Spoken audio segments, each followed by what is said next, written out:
डाकू नाम सुनते ही हमारे मन में एक काला टीका, हाथ में बंदूक और सर पर पगड़ी पहने एक डरावनी शक्ल जहन में आ जाती है। कोई समय था जब भारत में चंबल घाटी को डाकुओं का गढ़ माना जाता था। ये हिंदुस्तान का वो दौर था जब चप्पे चप्पे पर डाकुओं की दहशत हुआ करती थी, जिनके नाम सुनकर अच्छे अच्छों के पसीने छूट जाया करते। डाकू मानसिंह। चंबल के सबसे कुख्यात डाकुओं में पहला नाम आता है डाकू मानसिंह का। साल 1940 में चंबल की रेतीली घाटी में डाकू मानसिंह का कहर था। उस जमाने में अंग्रेज सरकार से लेकर राजे रजवाड़े तक सभी पर मानो डाकू मानसिंह की धाक पड़ती थी।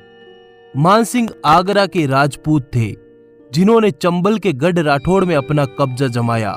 यूं तो डकैत मानसिंह पर 1112 लूट और 125 हत्या के मामले दर्ज थे, लेकिन वह गरीब और सताए हुए लोगों में काफी मशहूर थे। साथ ही सरकार पर अपना पूरा रौब भी रखते थे। वह अमीर सेठ और नेताओं को लूटकर सारा धन गरीबों में बांट दिया करते। मानसिंह के खौफ से लोगों को छुटकारा दिलवाने के लिए मध्य प्रदेश पुलिस ने 1955 में राज्य के भिंड जिले में उसका एनकाउंटर कर दिया। सुल्ताना डाकू। सुल्ताना डाकू के नाम से कुख्यात सुल्तान सिंह का ताल्लुक उत्तर प्रदेश के बिजनौर मुरादाबाद इलाके में रहने वाले घुमंतू और बंजारे भातू समुदाय से था। भातू अपने आप को मेवाड़ के राजपूत राजा वीर शिरोमणि महाराणा प्रताप जी का वंशज मानते थे। सुल्ताना डाकू कहा करता था कि जब बादशाह अकबर की सेना हल्दी घाटी के मैदानों में पहुंची, तब महाराणा हुकुम ने बंजारों और भातुओं को बोला कि संकट की इस घड़ी में मैं अपने बच्चों के प्राण संकट में नहीं डाल सकता, अतः तुम युद्ध तक कहीं दूर चले जाओ। महाराणा हुकुम के आदेश के बाद भातू समुदाय के लोग भागकर देश के अलग अलग कोनों में बस गए। अंग्रेज सरकार ने भातू समुदाय को अपराधी जाति घोषित किया हुआ था और वह उनकी हर गतिविधियों पर नजर बनाए रखती थी। इस जाति का खौफ इतना था कि ये राह चलते लोगों को गायब कर दिया करती। भातू बंजारा कबीले के पुरखे प्राचीन काल के जंगजू योद्धा माने जाते थे। सुल्ताना इस बात पर बहुत घमंड करता था। एक रिपोर्ट में सुल्ताना ने दावा किया कि जब मेरे राजा महाराणा प्रताप कभी किसी से नहीं डरे तो उनका पुत्र क्यों डरे। पर अंग्रेज अधिकारियों ने यह बात पूरी तरह से खारिज की कि वो महाराणा प्रताप के वंशज थे। उन्होंने लिखा कि कहां महाराणा प्रताप इतने लंबे चौड़े कदकाठी वाले दिलेर और कहां सुल्ताना डाकू गुट्टा सा दिखने वाला। सुल्ताना डाकू का अपने जमाने में उत्तर प्रदेश के कई इलाकों में रुतबा था।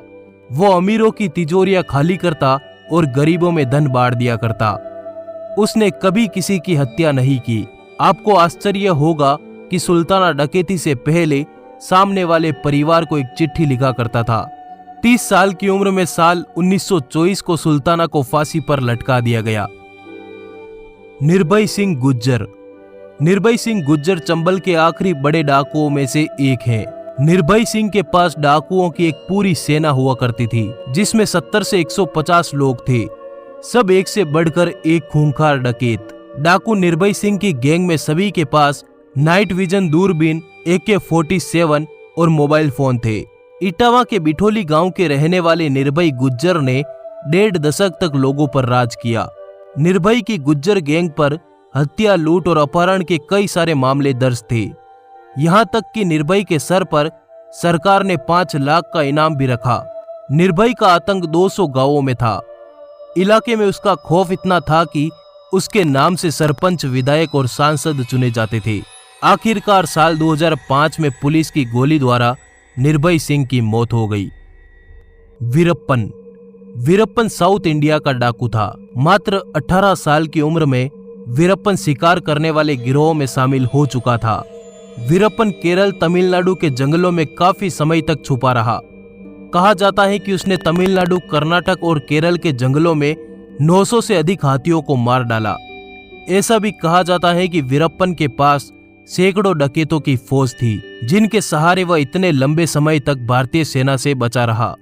वीरप्पन को पकड़ने के लिए सरकार ने 20 करोड़ रुपए खर्च किए। 18 अक्टूबर 2004 वीरप्पन का एनकाउंटर कर दिया गया। पुलिस ने वीरप्पन के सर में गोली मारी थी। फूलन देवी। किसी जमाने में दहशत का दूसरा नाम फूलन देवी था। कम उम्र में शादी, फिर गैंगरेप और बाद में इंदिरा गांधी के कहने पर उन्होंने सरेंडर कर दिया।